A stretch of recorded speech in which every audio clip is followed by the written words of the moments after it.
আসসালামু আলাইকুম। আজকে সন্ধ্যা ৬টায় আয়ারল্যান্ডের বিপক্ষে ২য় টি-২০ তে মাঠে নামতে যাচ্ছে বাংলাদেশ। ইতিমধ্যে বাংলাদেশ কিন্তু ১ ম্যাচ হেরে এই সিরিজে পিছিয়ে রয়েছে। বাংলাদেশ ১ম ম্যাচে যে ডিজাস্টার ব্যাটিং আমাদের দেখিয়েছে, ২য় ম্যাচ জিতে বাংলাদেশ যে সিরিজে কামব্যাক করবে, সেটি নিয়েই কিন্তু এখন সংশয় কাজ করতেছে। কারণ বাংলাদেশ আপনারা ব্যাটিং দেখেছেন, টি-২০ ক্রিকেটের ইতিহাসে হয়তোবা এত বাজে শুরু বাংলাদেশ এর আগে কখনো করেনি। সেটা আয়ারল্যান্ডের সাথে কিন্তু আমরা দেখেছি। এখানে হচ্ছে ৩ ওভারের মধ্যে ৫ রানে ৩ উইকেট হারিয়ে বসে। যেই পিচে ১৮০ র উপরে করে আয়ারল্যান্ডের দল, সেখানে কিন্তু বাংলাদেশের ব্যাটসম্যানরা নেমে রীতিমতো হিমশিম খাচ্ছিল। এই টিম আ বিশ্বকাপে কতটা ভালো করবে সেটা নিয়ে কিন্তু এখন ডাউট উঠে আ চলে আসছে। কারণ হচ্ছে আগামী বছর কিন্তু আমাদের টি-২০ বিশ্বকাপ খেলতে হবে। ফেব্রুয়ারি মাস থেকে যেটা শুরু হবে। তো আমাদের গ্রুপে কিন্তু এখানে শক্তিশালী ইংল্যান্ডের পাশাপাশি ওয়েস্ট ইন্ডিজ এবং আ একটু কম শক্তির দল এখানে কিন্তু নেপাল, ইতালিও রয়েছে। বাংলাদেশ যে ব্যাটিংটা দেখিয়েছে ১ম টি-২০ তে, সেক্ষেত্রে সুপার ৮ এ ওঠা তো দূরের কথা, নেপাল এবং ইতালির বিপক্ষে জয় পেতে কিন্তু আমাদের বেগ পেতে হবে যদি এই ব্যাটিংটা আমরা ধারাবাহিকভাবে করতেই থাকি। ১ম ও টি-২০ ব্যাটিংটা কিন্তু একদমই বাজে ছিল। বিশেষ করে এখানে হচ্ছে টপ অর্ডারের ৪ জন মিলে যখন ১০ রান করবে তখন টি-২০ ম্যাচে আসলে আ আ কামব্যাক করা খুবই কষ্ট হয়ে যায়।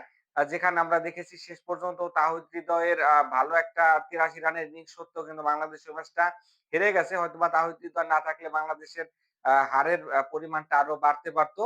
তো আজকের ম্যাচ জিততে হলে অবশ্যই টপ অর্ডারে এখানে ভালো করার কোনো বিকল্প নেই। শুধু টপ অর্ডার ভালো করলেই হবে না, এখানে বোলিং সাইডও ভালো হতে হবে।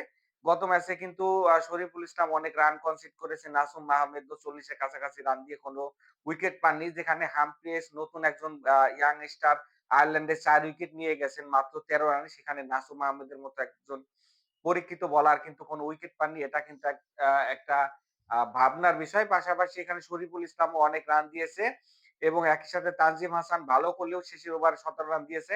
শুধুমাত্র মোস্তাফিজুর রহমান কিন্তু ঐদিনকে খুব ভালো বল করেছে। পাশাপাশি ব্যাটিং এর কথা তো বললামই, টপ অর্ডার রান করতে পারেনি। জাকের আলী অনেক অফের বাইডার বল লেগ সাইডে টেনে শট খেলতে যান। তো এভাবে আসলে টি-২০ ক্রিকেটে ইমপ্রুভ করা কখনোই সম্ভব না। পাশাপাশি রিশাদ রাও কিন্তু ঐদিনকে ব্যাটে রান পাননি। তো বাংলাদেশের এই অ্যাপ্রোচে আমার কাছে মনে হয় যে বড় ধরনের গলদ আছে। কারণ টস জিতলে ব্যাটিং উইকেটে কেন বলে নিতে হবে ১ম এ? সেটা আয়ারল্যান্ডের মতো দলের বিপক্ষে, এর আগে নেদারল্যান্ডের বিপক্ষেও দেখেছি লিটন দাস টস জিতে ফিল্ডিং নিচ্ছেন। আপনি তো ভাই প্রত্যেকদিন টস জিতবেন না। সেক্ষেত্রে বড় দলের বিপক্ষে তো আপনাকে আগে ব্যাটিং করতেই হবে। ছোট দলের বিপক্ষে ব্যাটিং উইকেটে যখন নিজেদের দেশে আপনি ব্যাটিং করতে ভয় পাবেন, তখন আসলে টি-২০ ক্রিকেটটা আমার কাছে মনে হয় যে না খেলে দিলেই ভালো হয়। টি-২০ হচ্ছে এমন একটা খেলা, যখন আপনি ব্যাটিং করার সুযোগ পাবেন, পিচ যদি আপনার সাপোর্ট করে, অবশ্যই বড় একটা টোটাল দিয়ে কিন্তু অপোনেন্টকে চাপে ফেলতে হবে। কিন্তু বাংলাদেশ দেখা যায় উল্টো টস জিতে ফিল্ডিং দিবে। এই অ্যাপ্রোচ থেকে বের হতে হবে। আমার কাছে মনে হয় যে হঠাৎ করে এই টিমটায় কি হলো যে এশিয়া কাপে কিন্তু সেমিফাইনাল খেলার মতো দল এখানে আ ওয়েস্ট ইন্ডিজের বিপক্ষে হোয়াইট ওয়াশ হয়ে যাচ্ছে, আয়ারল্যান্ডের বিপক্ষে ডিজাস্টার পারফর্ম করছে।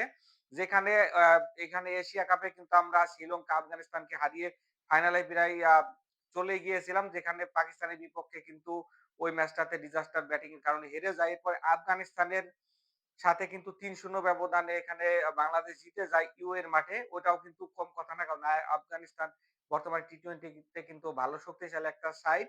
আমার কাছে মনে হয় যে বাংলাদেশের এই বাজে খেলার পিছনে মাঠের খেলার পাশাপাশি কিন্তু বিসিবির বিভিন্ন ঝামেলাও রয়েছে। লিটন কুমার দাস বলেছে যে এখানে পরিচালক লিপু কিন্তু মানে ক্যাপ্টেনকে ফ্রিডম দিচ্ছেন না। তিনি মাঠে শুধু ক্যাপ্টেন নামেই যাচ্ছেন, কিন্তু খেলা পরিচালনা করতে পারতেছে না নিজের মতো। এবং নির্বাচক লিপু কিন্তু এখানে হচ্ছে বাংলাদেশ দল ঘোষণা করেছিলেন ১ম এ ক্যাপ্টেন ছাড়া। এটা আমার কাছে মনে হচ্ছে হাস্যকর ডিসিশন। আপনি যখন একজন খেলোয়াড়কে দায়িত্ব দিবেন ক্যাপ্টেন্সির, তখন মাঠ পরিচালনার সকল সিদ্ধান্ত কিন্তু তাকে দিতে হবে। না হলে কিন্তু হিতে বিপরীত হবে। যেমনটা আমরা দেখতে পাচ্ছি। গত ম্যাচের ব্যাটিং দেখে আমার কাছে মনে হয়েছে বাংলাদেশের ব্যাটসম্যানরা শুধু এখানে দায়সারাভাবে ব্যাটিং করতেছে। এলোমেলো শট খেলে আউট হয়ে যাচ্ছেন। তাদের কিন্তু কোনো কমিটমেন্ট নেই এবং দেশের প্রতি ভালোবাসাও নেই কিছু ক্ষেত্রে। না হলে আসলে এত বাজে পারফর্ম করা যায় না। তো বাংলাদেশ আজকে ২য় ম্যাচটা ভালো খেলে কিন্তু এই আ আ সিরিজে টিকে থাকবে, সেটাই আশা করে আজকে ভিডিওটি শেষ করছি। আমার ভিডিওটি ভালো লাগলে সবাই কিন্তু এখানে লাইক, কমেন্ট এবং সাবস্ক্রাইব করে আমার পাশেই থাকবেন। আল্লাহ হাফেজ।